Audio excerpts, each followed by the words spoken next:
पहली बार खुल के सामने आए गोलीकांड के मुलजम एसएसपी चरणजीत शर्मा न्यूज़ 18 नाल एक्सक्लूसिव गलबात च बोले मैनू बनाया गया बली दा बकरा। पुलिस ने किसी के आदेश ते नहीं बल्कि सैल्फ डिफेंस विच चलाई सी गोली।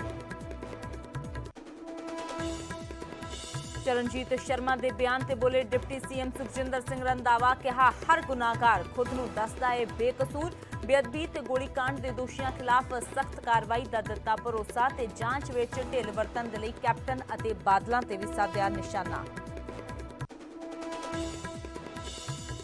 बैबल कलां गोलीकांड च मारे गए कृष्ण भगवान के पुत्र सुखराज का चरणजीत शर्मा नूं खुला चैलेंज। बोले जे वाकई सच्चा तो मेरे नाल करे live debate. Self defence which गोली चलाउण दे दावे ते भी चुके सवाल। पुछया 150 प्रदर्शनकारी हज़ारां पुलिस अफसरां ते किवें हो सकदे ने हावी। एजी तो बाद हुण पंजाब सरकार वालों नियुक्त स्पैशल पब्लिक प्रोसिक्यूटर ते भी उठन लगे सवाल। हाईकोर्ट के वकील गुरविंदर संधू बोले बेअंत सिंह कतल के मुलजमां की पैरवी करने वाले नूं क्यों किया गया नियुक्त। कैप्टन के मीडिया सलाहकार रवीन ठुकराल ने भी सरकार नूं घेरिया। पंजाब एंड हरियाणा दे विच अज तो झोने की खरीद शुरू। मंडियां च झोना लैके पहुंच रहे ने किसान। किसानां दे विरोध कारण सरकार ने 11 अक्तूबर तो खरीद का फैसला लिया वापस। ट्रांसपोर्ट मंत्री बनने तो बाद लगातार एक्शन च राजा वड़िंग लुधियाना बस स्टैंड का किया निरीखण। जल्द कच्चे मुलाजमां नाल मीटिंग का भी दिता भरोसा। ट्रांसपोर्ट माफिया नूं भी खत्म करने का भरिया दम। मुंबई दे विच क्रूज ते चल रही रेव पार्टी ते एनसीबी ने मारी रेड। सूत्रों मुताबक शाहरुख के बेटे आर्यन सने 13 लोग हिरासत च। क्रूज तो भारी मात्रा च ड्रग्स भी बरामद।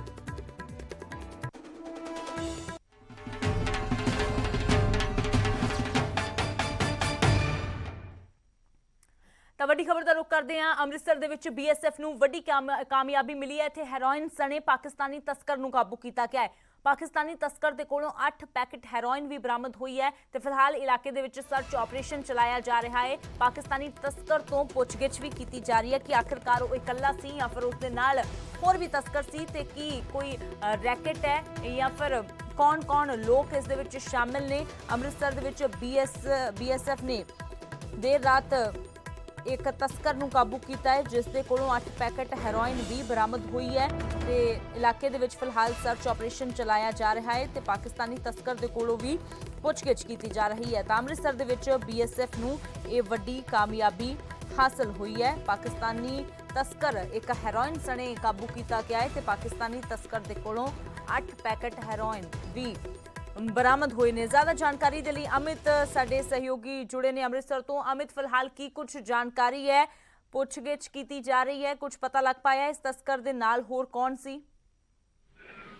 जी बिल्कुल मैं दसना चाहांगा कि अमृतसर की एक बीओपी ते देर रात ऐसे तस्कर द्वारा भारत दे विच हेरोइन भेजण की कोशिश की जा रही थी लेकिन बीएसएफ के जवानों द्वारा जो उत्थे उस बीओपी ते हलचल देखी तो उन्होंने फायरिंग की जो तस्कर ने भजन की कोशिश की तो उसनूं गिरफ्तार किया गया तो देर रात हनेरा ज्यादा होने करके सर्च ऑपरेशन नहीं चलाया जा सकिया। सो सवेरे सर्च ऑपरेशन चलाया गया तो उत्थे करीब 8 पैकेट हेरोइन दे जरूर बरामद होए है। नाल ही उस तस्कर को भी पुछगिछ की जा रही है कि हेरोइन पाकिस्तानों कित्थों आती है क्योंकि आए दिन इहो जिहे मामले जरूर सामने आते हैं। सो एक बड़ी कामयाबी इस जगह ते यह हासिल हुई है कि एक तस्कर पाकिस्तान का गिरफ्तार किया गया है तो उसके कोलों पुछगिछ की जा रही है कि आने वाले समय के विच की उन्होंने प्लान ने ते हेरोइन कित्थों पाकिस्तानों आती है इस बारे जांच हले की जा रही है। सो 12 बजे बीएसएफ के आला अधिकारी जिहड़े प्रेस कॉन्फ्रेंस कर इसकी जानकारी पत्रकारां नाल साझी कर सकते हैं। चलो जो होर जानकारी मिलती है वो भी तुहाडे कोलों लवांगे। अमित शुक्रिया फिलहाल इस पूरी जानकारी दे लई। तां फिलहाल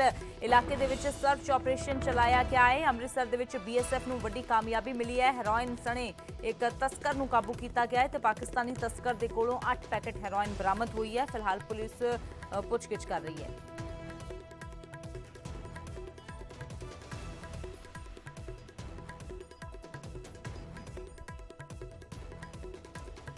ਤਾਂ ਫਿਲਹਾਲ ਇਲਾਕੇ ਦੇ ਵਿੱਚ ਸਰਚ ਆਪਰੇਸ਼ਨ ਵੀ ਚਲਾਇਆ ਜਾ ਰਿਹਾ ਹੈ। ਇਹ ਪਤਾ ਕਰਨ ਦੀ ਵੀ ਕੋਸ਼ਿਸ਼ ਕੀਤੀ ਜਾ ਰਹੀ ਹੈ ਕਿ ਇਹ ਤਸਕਰ ਇਕੱਲਾ ਸੀ ਜਾਂ ਫਿਰ ਇਸ ਦੇ ਹੋਰ ਸਾਥੀ ਵੀ ਇਸ ਦੇ ਨਾਲ ਸੀ ਤੇ ਇਹ ਜੋ ਨਸ਼ੇ ਦੀ ਖੇਪ ਸੀ ਉਹ ਇਹਨਾਂ ਦੇ ਵੱਲੋਂ ਕਿੱਥੇ ਸਪਲਾਈ ਕੀਤੀ ਜਾਣੀ ਸੀ, ਕਿੱਥੇ ਪਹੁੰਚਾਈ ਜਾਣੀ ਸੀ, ਇੱਥੇ ਭਾਰਤ ਦੇ ਵਿੱਚ ਕਿਹਨਾਂ ਦੇ ਨਾਲ ਇਹਨਾਂ ਦੇ ਸੰਪਰਕ ਸੀ, ਕਿਹੜਾ ਨੈਟਵਰਕ ਇਹਨਾਂ ਦੇ ਵੱਲੋਂ ਚਲਾਇਆ ਜਾ ਰਿਹਾ ਸੀ। ਇਸ ਪੂਰੀ ਮਾਮਲੇ ਦੀ ਜੋ ਪੁਲਿਸ ਪੁੱਛਗਿੱਛ ਕਰ ਰਹੀ ਹੈ।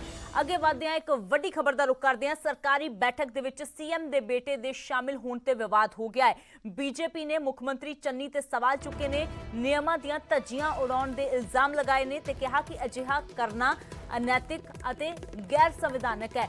ਸੀਐਮ ਨੂੰ ਅਹੁਦੇ ਦੀ ਭਰੋਸੇਯੋਗਤਾ ਤੇ ਗਰਿਮਾ ਨੂੰ ਬਣਾ ਕੇ ਰੱਖਣਾ ਚਾਹੀਦਾ ਹੈ। ਦਰਅਸਲ ਡੀਜੀਪੀ ਦੇ ਨਾਲ ਜੋ ਬੈਠਕ ਹੋਈ ਸੀ ਮੁੱਖ ਮੰਤਰੀ ਦੀ, ਉਸ ਦੇ ਵਿੱਚ ਉਹਨਾਂ ਦੇ ਬੇਟੇ ਵੀ ਸ਼ਾਮਿਲ ਹੋਏ ਸੀ ਤੇ ਇਸੇ ਤੇ ਹੁਣ ਜੋ ਹੈ ਉਹ ਵਿਵਾਦ ਹੋ ਗਿਆ ਹੈ। ਕਿਉਂਕਿ ਜੇਕਰ ਅਸੀਂ ਪ੍ਰੋਟੋਕਾਲ ਦੀ ਵੀ ਗੱਲ ਕਰੀਏ ਤੇ ਇਸ ਤਰੀਕੇ ਦੇ ਨਾਲ ਜੋ ਇਸ ਤਰ੍ਹਾਂ ਦੀਆਂ ਬੈਠਕਾਂ ਹੁੰਦੀਆਂ ਨੇ, ਉਸ ਬੈਠਕ ਦੇ ਵਿੱਚ ਕੋਈ ਵੀ ਬਾਹਰ ਦਾ ਵਿਅਕਤੀ, ਫਿਰ ਚਾਹੇ ਕੋਈ ਤੁਹਾਡਾ ਪਰਿਵਾਰਕ ਮੈਂਬਰ ਵੀ ਹੋਵੇ, ਉਹ ਸ਼ਾਮਿਲ ਨਹੀਂ ਹੋ ਸਕਦਾ। ਪਰ ਕਿਉਂਕਿ ਨਵੇਂ ਬਣੇ ਸੀਐਮ ਚਰਨਜੀਤ ਸਿੰਘ ਚੰਨੀ, ਉਹਨਾਂ ਦੇ ਬੇਟੇ ਰਿਦਮਜੀਤ ਦੇ ਇਸ ਬੈਠਕ ਦੇ ਵਿੱਚ ਸ਼ਾਮਿਲ ਹੋਣ ਦੇ ਉੱਪਰ ਸਵਾਲ ਜ਼ਰੂਰ ਖੜੇ ਹੋ ਰਹੇ ਨੇ ਕਿ ਸਰਕਾਰੀ ਬੈਠਕ ਦੇ ਵਿੱਚ ਜਿੱਥੇ ਸੂਬੇ ਦੇ ਵੱਖ-ਵੱਖ ਮਸਲਿਆਂ ਦੇ ਉੱਪਰ ਚਰਚਾ ਹੋਣੀ ਹੈ, ਜਿੱਥੇ ਇੱਕ ਉੱਚ ਪੱਧਰੀ ਬੈਠਕ ਹੋ ਰਹੀ ਹੈ, ਹਾਲਾਤਾਂ ਦਾ ਜਾਇਜ਼ਾ ਲਿਆ ਰਿਹਾ ਹੈ, ਇੱਕ ਬੜੀ ਗੁਪਤ ਮੀਟਿੰਗਾਂ ਵੀ ਇਸ ਤਰ੍ਹਾਂ ਦੀਆਂ ਕਈਆਂ ਜਾਂਦੀਆਂ ਨੇ, ਕਿਉਂਕਿ ਜੋ ਗੱਲਾਂ ਅੰਦਰ ਹੁੰਦੀਆਂ ਨੇ ਉਹ ਬਾਹਰ ਨਹੀਂ ਦੱਸੀਆਂ ਜਾਂਦੀਆਂ। ਤਾਂ ਅਜਿਹੇ ਦੇ ਵਿੱਚ ਇੱਕ ਸੀਕ੍ਰੇਟ ਮੀਟਿੰਗਾਂ ਕਈਆਂ ਜਾਂਦੀਆਂ ਨੇ ਤੇ ਅਜਿਹੀ ਮੀਟਿੰਗ ਦੇ ਵਿੱਚ ਇਹ ਮੁੱਖ ਮੰਤਰੀ ਦੇ ਬੇਟੇ ਕਿਸ ਤਰ੍ਹਾਂ ਸ਼ਾਮਿਲ ਹੋਏ ਨੇ, ਉਹਨਾਂ ਦੀ ਸ਼ਮੂਲੀਅਤ ਦੇ ਉੱਪਰ ਸਵਾਲ ਖੜੇ ਹੋ ਰਹੇ ਨੇ। ਬੀਜੇਪੀ ਨੇ ਸਿੱਧੇ ਤੌਰ ਤੇ ਸਵਾਲ ਚੁੱਕੇ ਨੇ। ਬੀਜੇਪੀ ਨੇ ਨਿਯਮਾਂ ਦੀਆਂ ਧੱਜੀਆਂ ਉਡਾਉਣ ਦੇ ਇਲਜ਼ਾਮ ਤਾਂ ਲਗਾਏ ਨੇ, ਨਾਲ ਹੀ ਕਿਹਾ ਕਿ ਅਜਿਹਾ ਕਰਨਾ ਅਨੈਤਿਕ ਅਤੇ ਗੈਰ ਸੰਵਿਧਾਨਕ ਹੈ। ਸੀਐਮ ਨੂੰ ਆਪਣੇ ਅਹੁਦੇ ਦੀ ਭਰੋਸੇਯੋਗਤਾ ਤੇ ਗਰਿਮਾ ਬਣਾ ਕੇ ਰੱਖਣੀ ਚਾਹੀਦੀ ਸੀ। ਇਸ ਤਰ੍ਹਾਂ ਬੈਠਕ ਦੇ ਵਿੱਚ ਕੋਈ ਵੀ ਬਾਹਰ ਦਾ ਵਿਅਕਤੀ ਜੋ ਸ਼ਾਮਿਲ ਨਹੀਂ ਹੋ ਸਕਦਾ। ਤਾਂ ਮੁੱਖ ਮੰਤਰੀ ਜੋ ਬੈਠਕ ਲੈ ਰਹੇ ਸੀ, ਨਾਲ ਉਹਨਾਂ ਦੇ ਪ੍ਰਗਟ ਸਿੰਘ ਬੈਠੇ ਨਜ਼ਰ ਆ ਰਹੇ ਨੇ। ਤਾਂ ਉਸ ਬੈਠਕ ਦੇ ਵਿੱਚ ਸੀਐਮ ਦੇ ਬੇਟੇ ਦੀ ਸ਼ਮੂਲੀਅਤ ਤੇ ਸਵਾਲ ਖੜੇ ਹੋ ਰਹੇ ਨੇ। ਬਰਿੰਦਰ ਢਿੱਲੋਂ ਪੰਜਾਬ ਯੂਥ ਕਾਂਗਰਸ ਦੇ ਪ੍ਰਧਾਨ ਸਾਡੇ ਨਾਲ ਜੁੜੇ ਨੇ।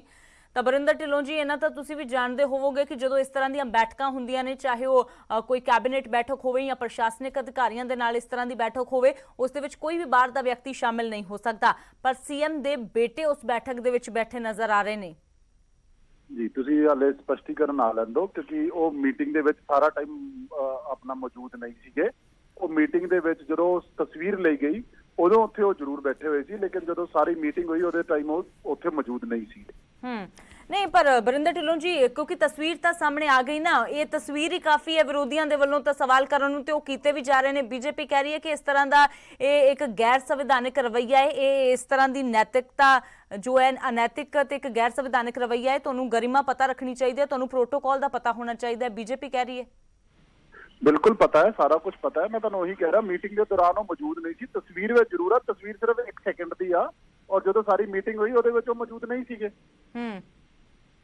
ਨਹੀਂ, ਪਰ ਜੋ ਤਸਵੀਰਾਂ ਅਸੀਂ ਦੇਖ ਰਹੇ ਹਾਂ ਬਰਿੰਦਰ ਸਿੰਘ ਢਿੱਲੋਂ ਜੀ, ਉਸ ਦੇ ਵਿੱਚ ਤਾਂ ਬੈਠੇ ਨਜ਼ਰ ਆ ਹੀ ਰਹੇ ਨੇ। ਇੱਕ ਗੱਲਬਾਤ ਤਾਂ ਹੋ ਹੀ ਰਹੀ ਹੈ। ਇਸ ਤਰੀਕੇ ਦੇ ਨਾਲ ਜਦੋਂ ਇਸ ਤਰ੍ਹਾਂ ਦੀਆਂ ਬੈਠਕਾਂ ਹੁੰਦੀਆਂ ਨੇ, ਤੁਹਾਨੂੰ ਵੀ ਪਤਾ ਹੈ ਕਿ ਬਾਹਰ ਹੀ ਸਿਕਿਉਰਿਟੀ ਬੜੀ ਟਾਈਟ ਹੁੰਦੀ ਹੈ, ਉਸ ਵੇਲੇ ਹੀ ਕਿਸੇ ਨੂੰ ਅੰਦਰ ਨਹੀਂ ਜਾਣ ਦਿੱਤਾ ਜਾਂਦਾ, ਫਿਰ ਚਾਹੇ ਉਹ ਸ਼ੁਰੂ ਹੋ ਗਈ ਹੋਵੇ ਜਾਂ ਸ਼ੁਰੂ ਨਾ ਹੋ ਗਈ ਹੋਵੇ। ਚਲੋ ਫਿਲਹਾਲ ਤੁਸੀਂ ਆਪਣੀ ਸਫਾਈ ਦੇ ਰਹੇ ਹੋ, ਤੁਸੀਂ ਕਹਿੰਦੇ ਹੋ ਸਪਸ਼ਟੀਕਰਨ ਆ ਲੈਣ ਦਿਓ। ਹਰਜੀਤ ਗਰੇਵਾਲ ਜੁੜੇ ਨੇ ਸਾਡੇ ਨਾਲ, ਕਿਉਂਕਿ ਬੀਜੇਪੀ ਨੇ ਸਵਾਲ ਖੜੇ ਕੀਤੇ ਨੇ। ਤਾਂ ਹਰਜੀਤ ਗਰੇਵਾਲ ਜੀ, ਤਸਵੀਰ ਸਾਹਮਣੇ ਆਈ ਹੈ, ਮੁੱਖ ਮੰਤਰੀ ਬੈਠਕ ਲੈ ਰਹੇ ਨੇ, ਉਹ ਇੱਕ ਬੈਠਕ ਹੋ ਰਹੀ ਹੈ ਉੱਚ ਪੱਧਰੀ, ਉਸ ਦੇ ਵਿੱਚ ਉਹਨਾਂ ਦੇ ਬੇਟੇ ਬੈਠੇ ਨਜ਼ਰ ਆ ਰਹੇ ਨੇ। ਪਰ ਕਾਂਗਰਸ ਕਹਿ ਰਹੀ ਹੈ ਕਿ ਇਹ ਫੋਟੋ ਤਾਂ 1 ਸੈਕਿੰਡ ਦੇ ਵਿੱਚ ਲਈ ਹੋਈ ਜਾ ਸਕਦੀ ਹੈ। ਉਹ ਜਦੋਂ ਬੈਠਕ ਸ਼ੁਰੂ ਹੋਈ ਉਸ ਤੋਂ ਪਹਿਲਾਂ ਹੀ ਉਹ ਬਾਹਰ ਚਲੇ ਗਏ ਸੀ। ਤੁਸੀਂ ਦੇਖੋ, ਜਦੋਂ ਬੈਠੇ ਨੇ ਉਸ ਵੇਲੇ ਠੀਕ ਵਿਚਾਰ ਵਿਮਰਸ਼ ਹੋ ਰਿਹਾ ਔਰ ਹਾਈ ਅਫੀਸ਼ੀਅਲਸ ਦੀ ਮੀਟਿੰਗ ਹੈ, ਬਹੁਤ ਸਟੇਟ ਆ ਔਰ ਕਈ ਸੀਕ੍ਰੇਟਸ ਹੁੰਦੇ ਨੇ ਜਿਹੜੇ ਜਾ ਸਕਦੇ ਨੇ ਬਾਹਰ ਔਰ ਨੁਕਸਾਨ ਹੋ ਸਕਦਾ। ਤੇ ਇਹ ਸੀਐਮ ਸਾਹਿਬ ਨੂੰ ਇਹਦੇ ਲਈ ਸਪਸ਼ਟੀਕਰਨ ਦੇਣਾ ਚਾਹੀਦਾ, ਕਿਸੇ ਹੋਰ ਨੂੰ ਨਹੀਂ। ਔਰ ਦੂਸਰੀ ਗੱਲ, ਅੱਗੇ ਤੋਂ ਇਸ ਦੇ ਬਾਰੇ ਦੇਖਣਾ ਚਾਹੀਦਾ ਔਰ ਇਹ ਇੱਕ ਜਾਂਚ ਦਾ ਵਿਸ਼ਾ। ਇਹ ਵਾਇਲੇਸ਼ਨ ਕੀਤੀ ਗਈ ਹੈ ਜਿਹੜੀ ਓਥ ਲਈ ਹੈ ਉਹਦੀ ਵੀ, ਔਰ ਇਹ ਸੰਵਿਧਾਨ ਦੀ ਵੀ ਉਲੰਘਣਾ ਔਰ ਮਰਿਆਦਾ ਦਾ ਵੀ ਪਾਲਣ ਨਹੀਂ ਕੀਤਾ ਗਿਆ, ਅਨੈਤਿਕ ਆ। ਬਿਲਕੁਲ ਤੁਸੀਂ ਠੀਕ ਕਿਹਾ। ਤੇ ਇਸ ਕਰਕੇ ਮੈਂ ਇਹ ਸਮਝਦਾ ਕਿ ਇਹਦੇ ਤੇ ਕਾਂਗਰਸ ਕੁਝ ਵੀ ਕਹੇ, ਉਹ ਡੀਸੈਂਟ ਵੇ ਨਾਲ ਡੌਜ ਕਰਨ ਦੀ ਕੋਸ਼ਿਸ਼ ਕਰ ਰਹੇ ਆ ਪੰਜਾਬ ਦੀ ਜਨਤਾ ਨੂੰ ਔਰ ਦੇਸ਼ ਦੀ ਜਨਤਾ ਨੂੰ। ਉਹ ਨਹੀਂ ਕਰਨਾ ਚਾਹੀਦਾ ਔਰ ਇਹਦੀ ਗਲਤੀ ਮੰਨ ਕੇ ਅੱਗੇ ਤੋਂ ਇਹੋ ਜਿਹੀ ਗੱਲ ਬਿਲਕੁਲ ਨਾ ਵਾਪਰੇ, ਇਸ ਦਾ ਧਿਆਨ ਰੱਖਿਆ ਜਾਏਗਾ। ਇਹ ਅਸ਼ੋਰ ਕਰਨਾ ਚਾਹੀਦਾ। ਉਹ ਕਰਨ ਦੀ ਬਜਾਏ ਕਹਿਣਾ ਕਿ 1 ਸੈਕਿੰਡ ਲਈ ਆਏ ਨੇ, ਉਹ 1 ਸੈਕਿੰਡ ਲਈ ਬੈਠੇ ਨੇ, ਕਿਉਂ ਬੈਠੇ ਨੇ, ਉਸ ਮੀਟਿੰਗ 'ਚ ਕਿਉਂ ਫੋਟੋ ਹੋ ਰਹੀ ਆ, ਕੀ ਗੱਲ ਆ ਇਹ? ਤੇ ਇਹ ਸਾਰੀਆਂ ਗੱਲਾਂ ਗਲਤ ਨੇ ਔਰ ਇਹ ਸੀਐਮ ਸਾਹਿਬ ਨੂੰ ਖੁਦ ਸਪਸ਼ਟੀਕਰਨ ਦੇਣਾ ਚਾਹੀਦਾ। ਔਰ ਇਹੋ ਜਿਹੀਆਂ ਗੱਲਾਂ ਹੋਣੀਆਂ ਦੇ ਸੂਬੇ ਦੇ ਬਾਰਡਰ ਸਟੇਟ ਆ ਇਹ, ਡੀਜੀਪੀ ਬੈਠੇ ਆ, ਬਾਕੀ ਲੋਕ ਬੈਠੇ ਆ, ਸੀਐਮ ਔਰ ਡੀਜੀਪੀ ਦੇ ਵਿੱਚ ਕੀ ਗੱਲ ਹੋ ਰਹੀ ਆ ਬਾਹਰ, ਚਾਹੇ ਉਹ ਬੇਟਾ ਹੋਵੇ ਚਾਹੇ ਪਤਨੀ ਹੋਵੇ, ਕਿਉਂ ਪਤਾ ਲੱਗੇ? ਉਹ ਬਿਲਕੁਲ ਨਹੀਂ ਆਉਣੇ ਚਾਹੀਦੇ। ਤੁਸੀਂ ਇਹ ਦੇਖੋ ਕਿ ਨਰਿੰਦਰ ਮੋਦੀ ਜੀ ਦੇ ਪ੍ਰਾਈਮ ਮਿਨਿਸਟਰ ਹਾਊਸ ਦੇ ਅੰਦਰ ਉਹਨਾਂ ਦੀ ਇਮਾਰਤ ਤੋਂ ਬਿਨਾਂ ਕੋਈ ਰਿਸ਼ਤੇਦਾਰ ਆ ਕੇ ਰੁਕ ਵੀ ਨਹੀਂ ਸਕਦਾ ਉੱਥੇ। ਗੱਲ ਤਾਂ ਬਾਕੀ ਤਾਂ ਬਰਿੰਦਰ ਢਿੱਲੋਂ ਜੀ ਸਿੱਧੇ ਤੌਰ ਤੇ ਕਹਿ ਰਹੇ ਨੇ, ਕਹਿੰਦੇ ਨੇ ਕਿ ਗੱਲ ਜ਼ਾਹਿਰ ਜੀ ਗੱਲ ਹੈ ਕਿ ਡੀਜੀਪੀ ਬੈਠੇ ਨੇ, ਕੈਜੂਅਲ ਗੱਲ ਤਾਂ ਨਹੀਂ ਹੋ ਰਹੀ ਹੋਵੇਗੀ, ਪਰ ਕਹਿੰਦੇ ਚਲੋ ਕੈਜੂਅਲ ਗੱਲ ਵੀ ਬੇਸ਼ੱਕ ਹੋਵੇ, ਇਸ ਤਰੀਕੇ ਦੇ ਨਾਲ ਕੋਈ ਅੰਦਰ ਜਾ ਹੀ ਨਹੀਂ ਸਕਦਾ, ਭਾਵੇਂ 1 ਸੈਕਿੰਡ ਹੋਵੇ ਜਾਂ 10 ਸੈਕਿੰਡ ਹੋਣ। ਤਾਂ ਕਹਿੰਦੇ ਨੇ ਗਲਤੀ ਮੰਨ ਲੈਣੀ ਚਾਹੀਦੀ ਹੈ, ਕਾਂਗਰਸ ਨੂੰ ਕਹਿ ਦੇਣਾ ਚਾਹੀਦਾ ਕਿ ਚਲੋ ਗਲਤੀ ਹੋਈ, ਅੱਗੇ ਤੋਂ ਧਿਆਨ ਰੱਖਾਂਗੇ। ਕਰਨਾ ਲੈਂਦੋ, ਤੁਹਾਨੂੰ clear cut minute to minute detail ਤੁਹਾਡੇ ਜੋ ਪਤਾ ਚੱਲ ਜੂਗਾ। ਉਹ ਨਹੀਂ ਬੈਠੇ ਸੀ ਕਿ ਉੱਥੇ, ਮੈਨੂੰ ਨਹੀਂ ਲੱਗਦਾ ਵੀ ਉਹ ਬੇਟੇ ਉਸ ਮੀਟਿੰਗ ਵਿੱਚ ਸ਼ਮੂਲੀਅਤ ਹੋਈ ਹੋਣਗੀ। ਜਦੋਂ ਤਸਵੀਰ ਲਿੱਤੀ ਗਈ ਹੋਊਗੀ ਨਹੀਂ ਬਰਿੰਦਰ ਢਿੱਲੋਂ ਜੀ, ਮੇਰੀ ਗੱਲ ਸੁਣੋ, ਨਹੀਂ ਤੁਸੀਂ ਵੀ ਜਾਣਦੇ ਹੋ ਜਦੋਂ ਸਹੁੰ ਚੁੱਕੀ ਜਾਂਦੀ ਹੈ ਤਾਂ ਭੇਦ ਗੁਪਤ ਰੱਖਣ ਦੀ ਸਹੁੰ ਤਾਂ ਚੁੱਕੀ ਜਾਂਦੀ ਹੈ ਨਾ, ਫਿਰ ਚਾਹੇ ਉਹ 1 ਸੈਕਿੰਡ ਦੀ ਹੋਵੇ ਜਾਂ ਫਿਰ 10 ਸੈਕਿੰਡ ਦੀ ਹੋਵੇ। ਜਦੋਂ ਹਾਈ ਪ੍ਰੋਫਾਈਲ ਮੀਟਿੰਗ ਹੋ ਰਹੀ ਹੈ, ਤੁਹਾਨੂੰ ਵੀ ਪਤਾ ਵਿੱਚ ਡੀਜੀਪੀ ਬੈਠੇ ਨਜ਼ਰ ਆ ਰਹੇ ਨੇ, ਤਾਂ ਫਿਰ ਉਸ ਬੈਠਕ ਦੇ ਵਿੱਚ ਤੁਸੀਂ ਵੀ ਤਾਂ ਇੰਨਾ ਟਾਈਮ ਹੋ ਗਿਆ ਕਿ ਤੁਸੀਂ ਇਸ ਤਰ੍ਹਾਂ ਦੀਆਂ ਕਦੇ ਹਾਈ ਪ੍ਰੋਫਾਈਲ ਮੀਟਿੰਗਸ ਦੇ ਵਿੱਚ ਜਾਂਦੇ ਦੇਖਿਆ ਕਿਸੇ ਨੂੰ, ਜਾਂ ਤੁਸੀਂ ਕਦੇ ਇਸ ਤਰ੍ਹਾਂ ਅੰਦਰ ਗਏ ਹੋ?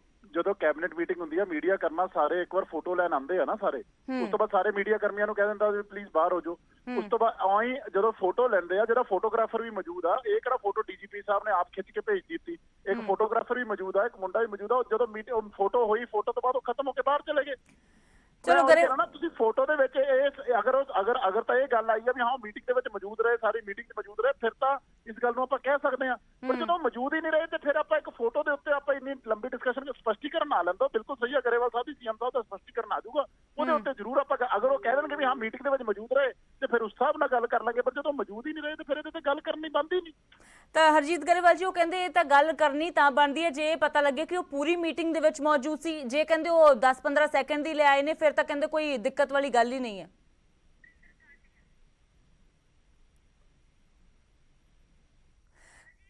ਤਾਂ ਫਿਲਹਾਲ ਸਿੱਧੇ ਤੌਰ ਤੇ ਕਾਂਗਰਸ ਜੋ ਹੈ ਉਹ ਜਸਟੀਫਾਈ ਕਰਨ ਦੀ ਕੋਸ਼ਿਸ਼ ਕਰ ਰਹੀ ਹੈ, ਪਰ ਸਵਾਲ ਖੜੇ ਹੋ ਰਹੇ ਨੇ ਵਿਰੋਧੀਆਂ ਦੇ ਵੱਲੋਂ। ਬਰਿੰਦਰ ਢਿੱਲੋਂ ਜੀ ਸ਼ੁਕਰੀਆ, ਸਪਸ਼ਟੀਕਰਨ ਦਾ ਇੰਤਜ਼ਾਰ ਜ਼ਰੂਰ ਰਹੇਗਾ ਕਿ ਕਿੰਨੇ ਮਿੰਟ ਦਾ ਜੋ ਤੁਸੀਂ ਜ਼ਿਕਰ ਕਰ ਰਹੇ ਹੋ ਉਸ ਤੋਂ ਬਾਅਦ ਤੁਹਾਡਾ ਬਿਆਨ ਕੀ ਹੁੰਦਾ ਹੈ, ਕਾਂਗਰਸ ਦਾ ਬਿਆਨ ਕੀ ਹੁੰਦਾ ਹੈ। ਹਰਜੀਤ ਗਰੇਵਾਲ ਜੀ ਜੁੜੇ, ਸ਼ੁਕਰੀਆ ਹਰਜੀਤ ਗਰੇਵਾਲ ਜੀ। ਤਾਂ ਸਰਕਾਰੀ ਬੈਠਕ ਦੇ ਵਿੱਚ ਸੀਐਮ ਦੇ ਬੇਟੇ ਦੇ ਸ਼ਾਮਿਲ ਹੋਣ ਤੇ ਵਿਵਾਦ ਹੋ ਰਿਹਾ। ਹਾਲਾਂਕਿ ਕਾਂਗਰਸ ਇਸ ਗੱਲ ਦੇ ਨਾਲ ਇਤਫਾਕ ਨਹੀਂ ਰੱਖ ਰਹੀ ਕਿ ਜੋ ਉਹਨਾਂ ਦੇ ਬੇਟੇ ਨੇ ਉਹ ਪੂਰੀ ਬੈਠਕ ਦੇ ਵਿੱਚ ਉੱਥੇ ਮੌਜੂਦ ਰਹੇ ਨੇ। ਕਹਿੰਦੇ ਨੇ ਕਿ ਉਹ ਸਿਰਫ ਅੰਦਰ ਆਏ ਸੀ, ਉਸ ਵੇਲੇ ਤਾਂ ਕੋਈ ਵੀ ਅੰਦਰ ਆ ਜਾਂਦਾ ਹੈ। ਸ਼ੁਰੂਆਤ ਦੇ 5-10 ਸੈਕਿੰਡ ਦੇ ਵਿੱਚ ਉਹ ਫੋਟੋ ਕਲਿੱਕ ਹੋ ਗਈ ਹੈ, ਉਸ ਤੋਂ ਬਾਅਦ ਉਹ ਬਾਹਰ ਚਲੇ ਗਏ ਹੋਣਗੇ। ਇਹ ਪਹਿਲਾਂ ਸਪਸ਼ਟੀਕਰਨ ਸੀਐਮ ਦੇ ਵੱਲੋਂ ਆ ਜਾਏ ਕਿ ਕਿੰਨੀ ਦੇਰ ਤੱਕ ਉਹਨਾਂ ਦੇ ਬੇਟੇ ਉਸ ਬੈਠਕ ਦੇ ਵਿੱਚ ਰਹੇ ਨੇ। ਪਰ ਵਿਰੋਧੀਆਂ ਦੇ ਵੱਲੋਂ ਸਿੱਧੇ ਤੌਰ ਤੇ ਸਵਾਲ ਖੜੇ ਕੀਤੇ ਜਾ ਰਹੇ ਨੇ, ਕਿਉਂਕਿ ਇਹ ਇੱਕ ਨਿਯਮ ਵੀ ਹੈ, ਇੱਕ ਸੰਵਿਧਾਨਿਕ ਜੇਕਰ ਅਸੀਂ ਗੱਲ ਕੀਤੀ ਜਾਵੇ ਤਾਂ ਇੱਕ ਪ੍ਰੋਟੋਕਾਲ ਵੀ ਹੈ ਕਿ ਇਸ ਤਰ੍ਹਾਂ ਜਦੋਂ ਬੈਠਕ ਹੋ ਰਹੀ ਹੋਵੇ ਤਾਂ ਕੋਈ ਪਰਿਵਾਰਕ ਮੈਂਬਰ ਜੋ ਬੈਠਕ ਦੇ ਵਿੱਚ ਸ਼ਾਮਿਲ ਨਹੀਂ ਹੋ ਸਕਦਾ, ਫਿਰ ਚਾਹੇ ਉਹ ਸੀਐਮ ਹੋਣ ਜਾਂ ਫਿਰ ਕੋਈ ਹੋਰ ਮੈਂਬਰ ਹੋਵੇ ਕਿਸੇ ਦੀ ਫੈਮਿਲੀ ਦਾ। ਪਰ ਇਹ ਸੀਐਮ ਦੇ ਬੇਟੇ ਬੈਠਕ ਦੇ ਵਿੱਚ ਸ਼ਾਮਿਲ ਹੋਏ ਨੇ ਤਾਂ ਬੀਜੇਪੀ ਨੇ ਮੁੱਖ ਮੰਤਰੀ ਤੇ ਸਵਾਲ ਚੁੱਕੇ ਨੇ। ਸਰਕਾਰੀ ਬੈਠਕ ਦੇ ਵਿੱਚ ਸੀਐਮ ਦੇ ਬੇਟੇ ਦੇ ਸ਼ਾਮਿਲ ਹੋਣ ਤੇ ਵਿਵਾਦ ਹੋ ਗਿਆ ਹੈ। ਹਾਲਾਂਕਿ ਕਾਂਗਰਸ ਕਹਿ ਰਹੀ ਹੈ ਕਿ ਪਹਿਲਾਂ ਸਪਸ਼ਟੀਕਰਨ ਆ ਜਾਵੇ ਕਿ ਕਿੰਨੀ ਦੇਰ ਦੇ ਲਈ ਉਹਨਾਂ ਦੇ ਬੇਟੇ ਰਿਦਮਜੀਤ ਇਸ ਬੈਠਕ ਦੇ ਵਿੱਚ ਬੈਠੇ ਸੀ, ਉਸ ਤੋਂ ਬਾਅਦ ਜੋ ਹੈ ਉਹ ਅੱਗੇ ਗੱਲ ਕੀਤੀ ਜਾਵੇਗੀ।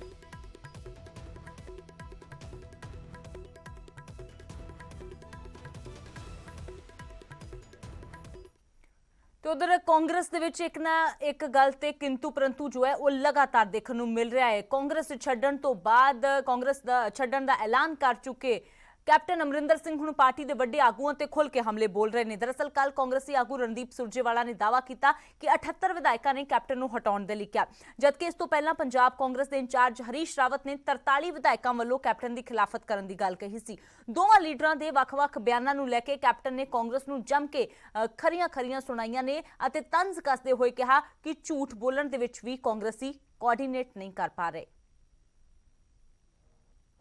ਪੰਜਾਬ ਸੰਕਟ 'ਚ ਆਪਣੀ ਨਾਕਾਮੀ ਨੂੰ ਲੁਕਾਉਣ ਦੇ ਲਈ ਕਾਂਗਰਸ ਦੇ ਆਗੂ ਝੂਠ ਫੈਲਾ ਰਹੇ ਨੇ। ਅਜਿਹਾ ਲੱਗਦਾ ਕਿ ਪੂਰੀ ਪਾਰਟੀ ਨੂੰ ਹੀ ਨਵਜੋਤ ਸਿੱਧੂ ਦੀ ਕਮੇਡੀ ਦਾ ਰੰਗ ਚੜ੍ਹ ਚੁੱਕਿਆ। ਹੁਣ ਅੱਗੇ ਇਹ ਕਹਿਣਗੇ ਕਿ 78 ਜਾਂ 43 ਨਹੀਂ ਸਗੋਂ 117 ਵਿਧਾਇਕਾਂ ਨੇ ਮੇਰੇ ਖਿਲਾਫ ਹਾਈਕਮਾਨ ਨੂੰ ਲਿਖਿਆ। ਇਹ ਤਾਂ ਹਾਲ ਨੇ ਪਾਰਟੀ ਦੇ। ਇਹ ਆਪਣੇ ਝੂਠ ਲਈ ਵੀ ਆਪਸ ਦੇ ਵਿੱਚ ਸਹੀ ਢੰਗ ਦੇ ਨਾਲ ਤਾਲਮੇਲ ਨਹੀਂ ਬਣਾ ਸਕਦੇ। ਕਾਂਗਰਸ ਦੇ ਵਿੱਚ ਅਸਥਿਰਤਾ ਦਾ ਮਾਹੌਲ ਹੈ ਤੇ ਸੰਕਟ ਹਰ ਦਿਨ ਵੱਧਦਾ ਹੀ ਜਾ ਰਿਹਾ। ਪਾਰਟੀ 'ਚ ਜ਼ਿਆਦਾਤਰ ਸੀਨੀਅਰ ਆਗੂਆਂ ਦਾ ਕੰਮਕਾਜ ਤੋਂ ਮੋਹ ਭੰਗ ਹੋ ਗਿਆ ਤੇ ਹਕੀਕਤ ਇਹ ਹੈ ਕਿ 43 ਵਿਧਾਇਕਾਂ ਨੇ ਦਬਾਅ ਦੇ ਵਿੱਚ ਮੇਰੇ ਖਿਲਾਫ ਲਿਖੀ ਚਿੱਠੀ ਤੇ ਹਸਤਾਖਰ ਕੀਤੇ। 2017 'ਚ ਕਾਂਗਰਸ ਨੇ ਪੰਜਾਬ ਦੇ ਵਿੱਚ ਸਾਰੀਆਂ ਚੋਣਾਂ ਜਿੱਤੀਆਂ, ਜਿਸ ਦਾ ਮਤਲਬ ਸਾਫ਼ ਹੈ ਕਿ ਲੋਕਾਂ ਨੇ ਮੇਰੇ ਤੇ ਭਰੋਸਾ ਨਹੀਂ ਖੋਇਆ ਸੀ। ਇਹ ਸਾਰਾ ਘਟਨਾਕ੍ਰਮ ਤਾਂ ਸਿੱਧੂ ਦੀ ਸ਼ਾਇਦ ਤੇ ਕੁਝ ਵਿਅਕਤੀਆਂ ਨੇ ਤਿਆਰ ਕੀਤਾ ਹੈ, ਜਿਨ੍ਹਾਂ ਨੂੰ ਨਾ ਜਾਣੇ ਕਿਸ ਵਜ੍ਹਾ ਦੇ ਕਾਰਨ ਸਭ ਕੁਝ ਆਪਣੇ ਹਿਸਾਬ ਦੇ ਨਾਲ ਕਰਨ ਦਿੱਤਾ ਗਿਆ। ਇੱਥੋਂ ਤੱਕ ਕਿ ਬੇਅਦਬੀਆਂ ਦੇ ਨਾਲ ਜੁੜੇ ਮਾਮਲਿਆਂ ਤੇ ਵੀ ਕੋਈ ਐਕਸ਼ਨ ਨਾ ਹੋਣ ਦੀ ਗੱਲ ਸਿੱਧੂ ਤੇ ਉਸਦੇ ਸਾਥੀਆਂ ਵੱਲੋਂ ਕਹੀ ਗਈ, ਜਿਨ੍ਹਾਂ ਦਾ ਮਕਸਦ ਹਰ ਹਾਲ 'ਚ सत्ता हासिल करना सी। दरअसल इस तो पहला रणदीप सुरजेवाला ने दावा किया सी कि 78 विधायकों ने हाईकमान नूं लिखिया सी ते सीएम बदलण दी मंग कीती सी। सो इस दावे नूं लैके हुण कैप्टन ते जो दूजे आगू ने कांग्रेस के आमो सामने ने। दूजे पासे सिद्धू दी नवें ट्वीट नूं लैके एक बार फिर तो चर्चा भी छिड़ गई है।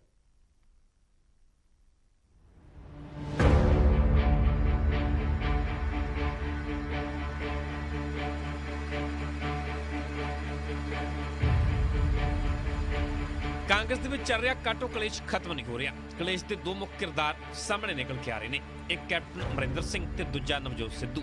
ਪਹਿਲਾਂ ਕੈਪਟਨ ਨੇ ਅਸਤੀਫਾ ਦਿੱਤਾ ਤੇ ਹੁਣ ਸਿੱਧੂ ਨੇ। ਕੈਪਟਨ ਦਾ ਅਸਤੀਫਾ ਮਨਜ਼ੂਰ ਕਰ ਲਿਆ ਗਿਆ ਸੀ, ਪਰ ਸਿੱਧੂ ਦੇ ਅਸਤੀਫੇ ਬਾਰੇ ਅਜੇ ਕੁਝ ਵੀ ਨਹੀਂ ਪਤਾ। ਉਧਰ ਅਸਤੀਫੇ ਤੋਂ ਬਾਅਦ ਹੁਣ ਕੈਪਟਨ ਕਾਂਗਰਸ ਵੀ ਛੱਡਣ ਦੀ ਫਿਰਾਕ ਵਿੱਚ ਨੇ। कैप्टन कह रहे हैं कि मैं हुण कांग्रेस दे विच नहीं रहांगा, मैनूं मुख मंत्री समय बहुत जलील किया गया। कैप्टन अमरिंदर सिंह ने कहा कि मैनूं जलील किया गया। तो उधर रणदीप सिंह सुरजेवाला ने कहा कि कैप्टन विधायकों का भरोसा खो चुके हैं। 78 विधायकों की चिट्ठी तो बाद सोनिया गांधी नूं फैसला लेना पिया। कांग्रेस की अध्यक्षा श्रीमती सोनिया गांधी हैं और मुख्यमंत्री बदलने का निर्णय भी पंजाब में उन्होंने नहीं लिया। मैंने जैसा बताया 78 विधायकों ने लिख कर दिया आदरणीय मित्र, और फिर हमने मुख्यमंत्री को इस दे विचाले दूजा किरदार नवजोत सिंह सिद्धू सामने हुंदा है, जिन्हां ने अपने अहुदे तो अस्तीफा दिता होया, पर अजे तक ये नहीं दस्सिया कि अस्तीफा वापस लैणगे जां नहीं। उन्होंने एक ट्वीट भी कीता है जिस दे विच लिखिया है कि मैं अहुदे ते रहां जां ना, पर राहुल ते सोनिया दे नाल रहांगा। नकारात्मक ताकतां हराउण दी कोशिश करनगीआं, पर मैं पॉजिटिव एनर्जी दे नाल पंजाब दे लई काम करदा रहांगा। उधर कैबिनेट मंत्री इस तरह दर्शाना चाहते हैं जिवें कांग्रेस दे विच कुछ होया ही नहीं। कैबिनेट मंत्रियों का कहना है कि वो सब ठीक है ते बाकी जो मनमुटाव ने वो ठीक हो जाएंगे। ऐसी कोई बात मेरे को लगती नहीं है। चीज़ें कल शाम को जो हम आ रहे थे भी दोनों सीएम और उनकी बात हो चुकी है। पीसीसी प्रेसिडेंट की जो इश्यूज हैं उन्होंने आपस में बैठ के उनका जो भी हल ढूंढना था ढूंढ लिया। थोड़ी ऐसी छोटी बड़ी बातें छोटी होती रहती है, कोई बात नहीं, सब ठीक हो जाता है। पहले तो ऐसा कैप्टन साहब बोल ही रहे हैं, अभी हुआ तो कुछ नहीं, सब ठीक हो। नवजोत सिद्धू के अस्तीफे तो बाद सिद्धू नूं मनाउण ਦੀਆਂ ਕੋਸ਼ਿਸ਼ਾਂ ਕੀਤੀਆਂ ਗਈਆਂ। ਵਿਧਾਇਕ ਮੰਤਰੀ ਸਿੱਧੂ ਨੂੰ ਮਨਾਉਣ ਦੇ ਲਈ ਉਹਨਾਂ ਦੇ ਘਰ ਪਹੁੰਚੇ। ਕਿਸੇ ਨੇ ਤਾਂ ਸਿੱਧੂ ਦੇ ਸਮਰਥਨ ਦੇ ਵਿੱਚ ਅਸਤੀਫਾ ਵੀ ਦੇ ਦਿੱਤਾ। ਮੁਲਾਕਾਤ ਕਰਨ ਤੋਂ ਬਾਅਦ ਵਿਧਾਇਕ ਤੇ ਮੰਤਰੀ ਤਾਂ ਕਹਿ ਰਹੇ ਨੇ ਕਿ ਸਭ ਕੁਝ ਠੀਕ ਹੈ, ਪਰ ਵੱਡਾ ਸਵਾਲ ਹੈ ਕਿ ਨਵਜੋਤ ਸਿੰਘ ਸਿੱਧੂ ਦਾ ਅਸਤੀਫਾ ਮਨਜ਼ੂਰ ਕਰ ਲਿਆ ਗਿਆ ਜਾਂ ਨਹੀਂ। ਜੇ ਨਹੀਂ ਕੀਤਾ ਤਾਂ ਕੀ ਸਿੱਧੂ TPCC ਦੇ ਪ੍ਰਧਾਨ ਬਣੇ ਰਹਿਣਗੇ ਜਾਂ ਨਹੀਂ। Bureau report, news 18 Punjab.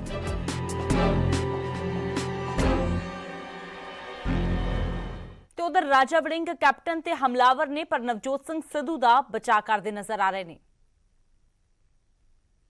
9.5 साल वो पंजाब में कांग्रेस पार्टी के मुख्यमंत्री रहेंगे। मेरे को लगता नहीं वो ऐसी गलती करेंगे, और अगर ऐसी गलती वो कर रहे हैं जहाँ करने जा रहे हैं तो मेरे को लगता है उनके पास अच्छे सलाहकार नहीं हैं। और मेरी उनसे गुजारिश है, मैं उनका सत्कार करता हूँ, हमारे मुख्यमंत्री रहे हैं, कांग्रेस पार्टी के लीडर रहे हैं, तो मैं चाहता हूँ, मैं उनको कहना चाहता हूँ कि बिल्कुल आप इस समय ऐसी कोई गलती नहीं करना, नहीं तो पंजाब के लोग कभी माफ़ नहीं करेंगे। और हिस्ट्री में दर्ज हो जाएगा कि कैप्टन अमरिंदर सिंह ने कुर्सी पर बैठे सत्ता सरकार में मजे लिए, और अब जब उनको 6 महीने के लिए उतारा तो उन्होंने विरोध कर। नवजोत सिंह सिद्धू का ट्वीट पढ़ा होगा आप लोगों ने, पढ़ा कि नहीं पढ़ा? उन्होंने कहा कि मैं सोनिया गांधी, राहुल गांधी और प्रियंका गांधी के जिंदगी भर साथ हूँ। तो कृपया इस ट्वीट से, आपको दूसरे ट्वीट से तो बहुत अंदाजा लग जाता है कि भाई वो विरोध कर रहे हैं, वो विरोध कर रहे हैं, लेकिन जब उन्होंने ये ट्वीट किया तो किसी ने नहीं चलाया कि जब उन्होंने ये कहा कि मैं जिंदगी प्रियंका गांधी और राहुल गांधी